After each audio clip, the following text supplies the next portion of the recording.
안녕하세요. 백사원 목사입니다. 오늘은 5월 27일 월요일 아침입니다.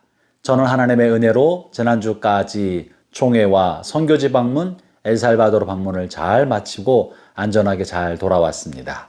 저를 위해 기도해 주신 모든 분들에게 감사의 말씀을 전합니다. 오늘도 이렇게 변함없이 하나님의 말씀과 함께 하루를 살아가는 여러분 모두에게 크신 하나님의 넘치는 은혜가 종일토록 함께 하시기를 바랍니다. 오늘 하나님의 말씀은 사도행전 2장 12장 1절부터 25절까지 말씀인데요. 그 중에 특별히 1절부터 5절 말씀을 중심으로 주신 말씀의 은혜를 나누고자 합니다. 오늘 본문에는 헤로드 왕이 당시 교회의 지도자였던 베드로, 야고보를 박해하고 죽이려 했던 내용을 다루고 있습니다. 베드로나 야고보는 예수님의 가장 큰 측근이요, 당시 교회의 큰 지도자 세 사람 중에 한 사람이었습니다. 베드로와 요한과 야고보는 예수님의 가장 측근 아닙니까? 그런데 베드로와 야고보에게 벌어졌던 일을 오늘 본문은 다루고 있는데요. 어떤 내용인지 1절, 2절을 제가 먼저 읽어보죠.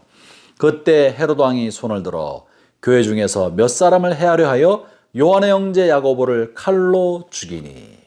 왜 야고보를 죽였습니까? 이것은 교회의 큰 지도자이기 때문에 예수님을 십자가형으로 보낸 것처럼 교회 지도자인 야고보를 죽였던 것입니다.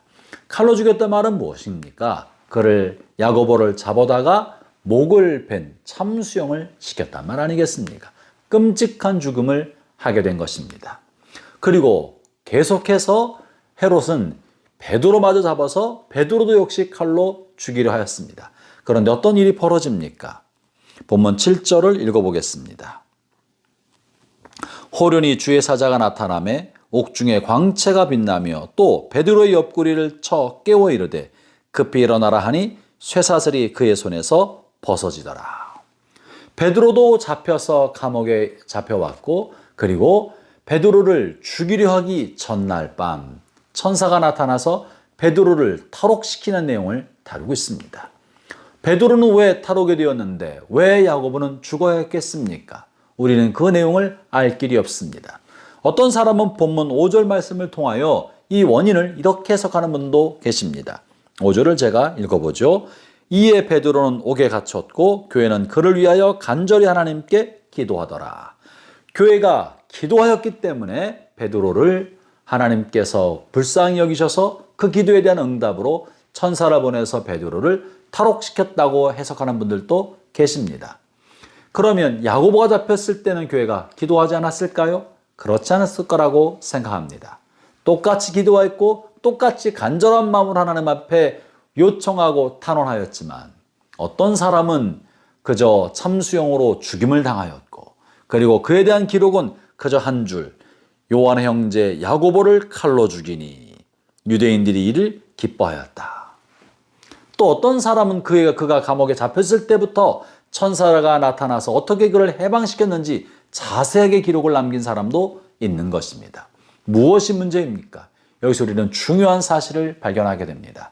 그것은 어떤 사람은 짧은 생애를 살고 그저 죽음으로 짧은 생애에 이어 박해와 탄압 속에서 죽음으로 생애를 마감한 사람이 있는 반면에, 어떤 사람 그가 박해를 받을 때 하나님이 기적을 동원하여 그를 해방시킨 사람도 있다는 것입니다.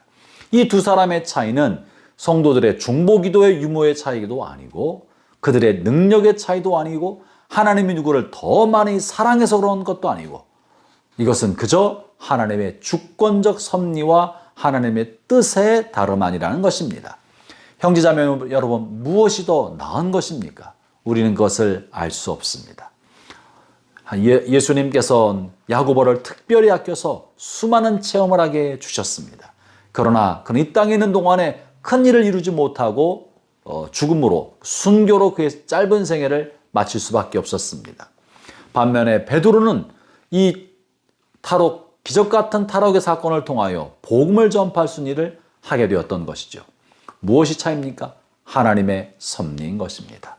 어떤 사람에게는 사명을 두어서 더 큰 일을 감당하게 하는 반면에, 어떤 사람은 짧은 생애를 살기 하고 특별한 일이 없이 먼저 하나님이 데려갈 수도 있는 것입니다. 사랑하는 형제 여러분, 세상 사람들은 그가 남긴 업적과 성과를 보고 그를 평가하지만 하나님 나라는 그렇지 않은 것입니다. 하나님의 나라는 하나님의 주권적 선택에 달린 것입니다. 하나님이 어떤 사람은 고난 가운데서 노임을 받도록 해주시고 어떤 사람은 억울하고 아픈 고통 속에서 그저 짧은 생애를 살도록 하나님의 주신 사람도 있는 것입니다. 형제자매 여러분, 여러분의 삶의 자리가 어떠하십니까? 하나님이 여러분에게 주신 삶의 자리를 감사함으로 받기를 바랍니다.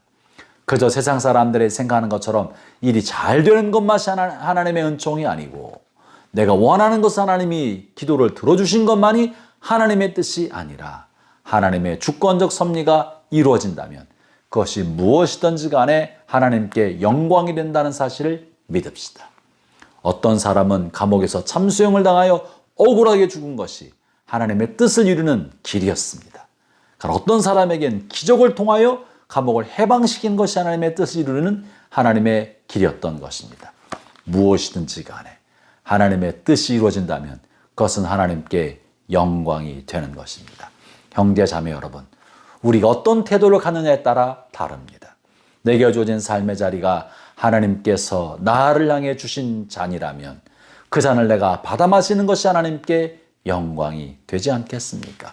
오늘 여러분의 삶의 자리, 하나님 주신 것을 감사함으로 받을 때 하나님께 영광이 되리라고 믿습니다. 기도하겠습니다. 하나님 아버지 감사합니다. 우리의 삶의 자리가 어떠하든지 불평과 원망을 거두고 하나님께서 이루실 하나님의 섭리와 뜻을 바라보며 감사함으로 기쁨으로 살아갈 수 있게 하여 주시옵소서. 예수님 이름으로 기도합니다. 아멘.